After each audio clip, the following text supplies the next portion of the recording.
ახლა კი ინფორმაცია კახეთის რეგიონიდან ჩვენი გადამღები ჯგუფი 3 დღის განმავლობაში აღმოსავლეთ საქართველოს სტუმრობდა მაცნე ჟურნალისტმა ადგილობრივი მოსახლეობის პრობლემების შესახებ რამდენიმე რეპორტაჟი მოამზადა. თემები მედიატურის ფარგლებში გაკეთდა პროექტი სამოქალაქო განვითარების სააგენტოს სიდეს მხარდაჭერით ხორციელდება.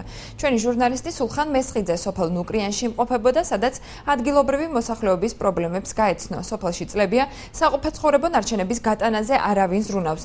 ნაგვის შემგროვებელი ყუთები კი როგორც გაირკვა, მხოლოდ სოფლის ცენტრშია განთავსებული. სოფლის რწმუნებული განმარტავს, რომ ტერიტორიის დასუფთავების უზრუნველსაყოფად სპეცტექნიკის შესაძენი თანხები სოფელს არ გააჩნია. ასეთ სურათ სიღნაღის მუნიციპალიტეტის სოფელ ნუკრიანში რამდენიმე ადგილას შეხვდებით. უკვე მე-10 წელია საყოფაცხოვრებო ნარჩენებს სოფლის მოსახლეობა გზის განაპირას ყრის, რადგან ნარჩენების გატანაზე შესაბამისი სამსახური არ ზრუნავს. ნუკრიანის მცხოვრებლები ყვებიან, რომ ადგილობრივ რწმუნებულს პრობლემის მოგვარების თხოვნით არაერთხელ მიმართეს. მანქანა არ გაგვაჩნია, ნაგები გაიტანო, ყველა უბანი სავსეა ნაგვით. ყველა უბანი.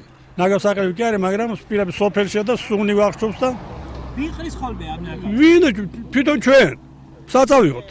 ჩვენ ავყრით თვითონ თორე ნაგავსაყრელი კი არ არის გამოყოფილი აქ, რომ აი ეს ადგილია და ნაგავი აქ დაყაროთ. ასე არ არის. აი ერთი რო დაყრის, მე მეორეც იქ მიიტანს, მესა ის გაივსება ის ადგილი, მე ახლა უფრო ახლოს მოუნდება ვიღან, იმიტომ იქ ვეღარ მიხვალ ახლოს. ბუნების დანაგვიანების ფაქტი მაცნემ შინმოუსვლელთა სახელობის პარკშიც დააფიქსირა. ადგილობრივი არასამთავრობო ორგანიზაციის წარმომადგენელი ამბობს, რომ ზაფხულობით პარკში ექსკურსიები ეწყობა, რის შემდეგაც ტერიტორია ბინძურდება. მაია ბიძინაშვილის განმარტებით სოფელში ეპიდემიის გავრცელების საშიშროება დგას. ეს ნაგავსაყრელები აქ რასაც ხედავთ, აი პარკში არის ძირითადად ალბათ უკვე იმ პერიოდიდან სიღნაღი, როდესაც გარემონტდა. ყველაზე დიდი პრობლემა არის ის, რომ ეს ნაგავსაყრელები არის ნუკრიანის წყაროს სათავეზე, ამის ქვემოთ არის ახალწყლის ხეობა, რომლითაც მთელი ნუკრიანი მარაგდება წყლით და ჯერ ისედაც არ არის სრულყოფილი თავის შემადგენლობით ეს წყალი და ამას ემატება ამხელა ნაგავსაყრელი, რომლიდანაც ნაჟური ალბათ კი არა ჩადის იმ წყაროს სათავეში და ჩვენს ჯანმრთელობა საფრთხეს უქმნის. სოფელ ნუკრიანის ტერიტორიულ ორგანოში გვითხრეს, რომ 5 სანაგვეურნა სოფლის ცენტრშია განთავსებული და მოსახლეობას ნაგვის ჩაყრა იქ შეუძლია. გამგებლის რეზო კრაწაშვილის თქმით, უწყება მწირის შემოსავლების გამო დღემდე ნარჩენების გასატანის სპეცტექნიკის შეძენა ვერ მოახერხა. ნაგვის პრობლემა საერთოდ მთელ საქართველოში არის. რითიც შეგვიძლია ჩვენ რა ვიცი ამ პრობლემის აღმოსაყრელად ყველაფერს ვაკეთებთ. ნაგავსაყრელები იწმინდება.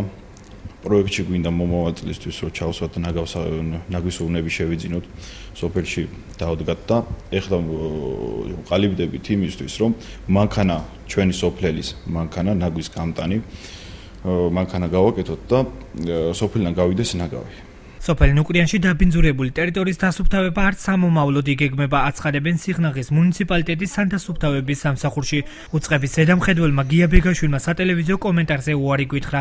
პირად საუბარში კი განმარტა, რომ ბიუჯეტის სიმწირის გამო მხოლოდ რამდენიმე სოფლის დასუფთავება ხორციელდება.